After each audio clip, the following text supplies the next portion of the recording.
National protest, Sunday, April 2nd. No U.S.-NATO war with Russia. Stop U.S. threats against China. No World War III. It's this system, not humanity, that needs to be extinct. We don't accept their future.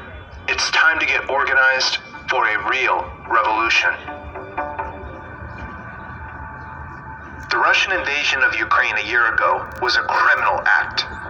But in response, the far greater criminal empire, the U.S., seized on this to wage a proxy war with Russia. The Russians are going, hey, the U.S. is fighting a proxy war against us. I think the answer is yes, we are. The U.S. has been massively arming Ukraine and providing intelligence and military advisors.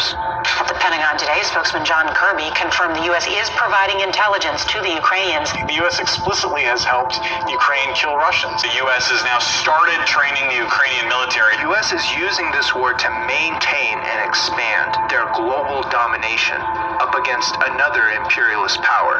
And they are cynically using Ukrainian people as cannon fodder to do so.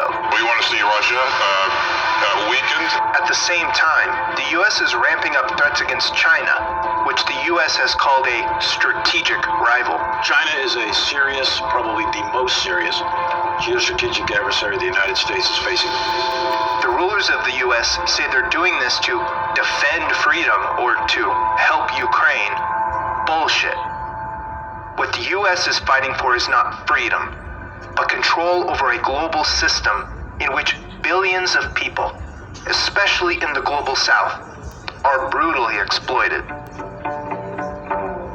To enforce this, the U.S. has invaded, destroyed, and dominated more countries than any other empire in history, torturing, bombing, raping, and slaughtering millions of people whose humanity counts just as much as yours does.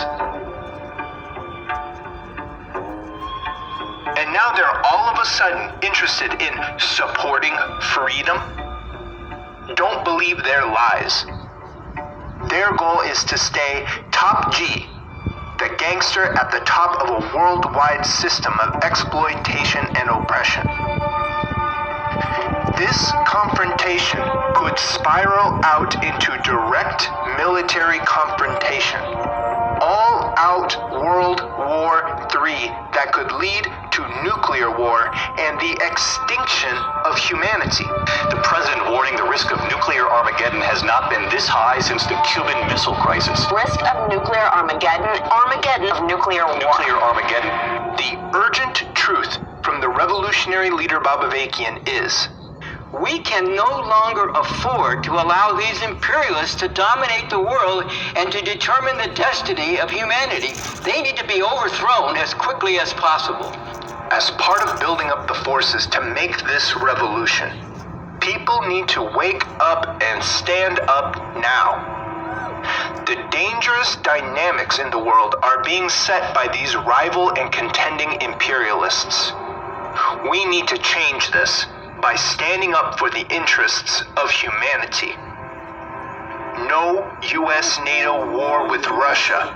Stop U.S. threats against China. No World War III. It's this system, not humanity, that needs to become extinct. We don't accept their future. It's time to get organized for a real revolution. Don't stand aside. Join with others in protest. Sunday, April 2nd.